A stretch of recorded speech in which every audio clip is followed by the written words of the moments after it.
4h36, estamos de volta com o Jovem Pan Agora, com muita informação e entrevista para você que nos acompanha. E olha só, o alerta de desmatamento na Amazônia Legal em maio é o maior desde 2016.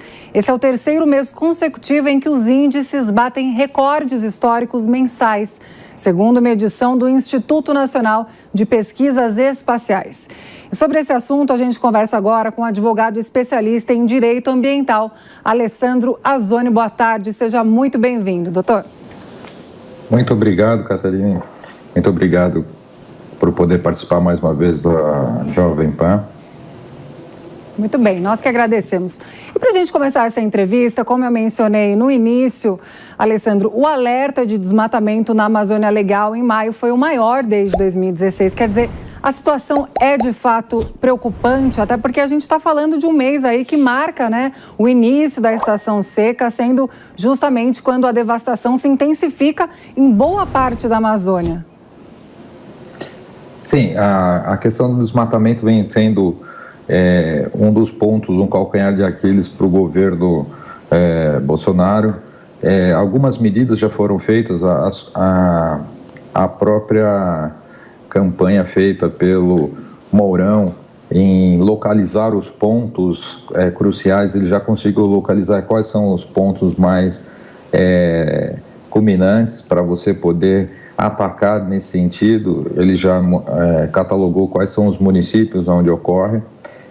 Por que a gente fala que desmatamento ele se torna de forma irregular? Porque eles acontecem em propriedades que você não tem, ou é propriedade federal, ou é terras indígenas, ou aonde você não consegue localizar o proprietário. Então, porque as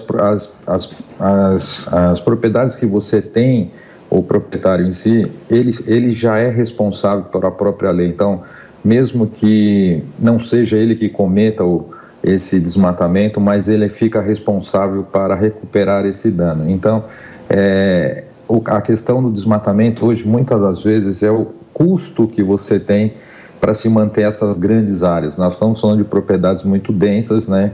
E que para você fazer essa proteção se torna muito difícil, e os madeireiros eles acabam entrando durante a noite ou em determinados momentos para que façam essa devastação, e com isso a operação se torna muito perigosa até para os próprios agentes do IBAMA, do CMBio, e tem que ser uma ação conjunta com a Polícia Federal para que essa violência não seja, os próprios agentes não sejam alvos dessa violência que a gente já tem presenciado muito em terras indígenas, né? Muito bem, doutor. E eu não poderia deixar de mencionar que amanhã é o Dia Mundial do Meio Ambiente. Esse é um assunto que tem sido amplamente discutido, né, em todo o país. Qual que é a avaliação que o senhor faz das atuais políticas públicas do Brasil no combate justamente ao desmatamento? O que precisa mudar, avançar? A gente sabe que o Brasil sempre se destacou aí na legislação ambiental. Quer dizer, qual que é a visão que o senhor tem desse tema nesse momento? Eu acho que agora nós temos uma vantagem. Já foi aprovado no começo desse ano a Política Nacional dos Pagamentos de Serviços Ambientais, ou seja, já se tem uma lei que vai determinar o pagamento de serviços ambientais. Se eu preservando as minhas áreas, eu vou receber por esse benefício. Então, se eu estiver protegendo um corpo hídrico, se eu tiver uma reserva legal, ou se eu tiver uma APP dentro da minha propriedade, aquele custo de mantença dessa área vai ser remunerado, porque eu estou fazendo um bem para a coletividade. Então, com essa política nacional de pagamento de serviços ambientais, eu acredito que nós vamos sair daquela esfera da sanção para uma ação. Então, quer dizer assim, acho que nós vamos poder agora remunerar quem cuida, e com isso nós vamos ter muito mais proprietários de terras que vão ver que manter essas áreas ou manter essas florestas ou reflorestar essas áreas que foram devastadas ela será muito mais rentável do que eu propriamente desmatá-la. Eu vejo que a legislação brasileira ela é muito rígida, nós temos um código florestal muito forte, leis de crimes ambientais. O que eu vejo é que essas operações elas são muito pontuais, né? Nós temos, até eu faço uma coligação com a questão dos incêndios, né?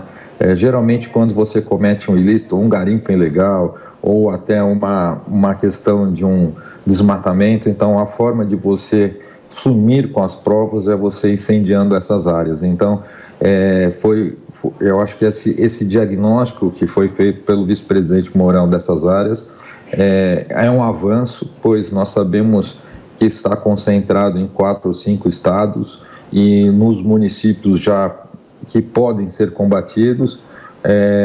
Agora é simplesmente a operação que envolvia as Forças Armadas, ela se pôs fim, agora tem que voltar para a esfera do Ministério do Meio Ambiente, interligando vários órgãos de segurança pública, justamente para que não haja esse avanço, né, nesse caso do desmatamento, e pegar esses criminosos realmente. A lei ela é muito rígida no nosso país.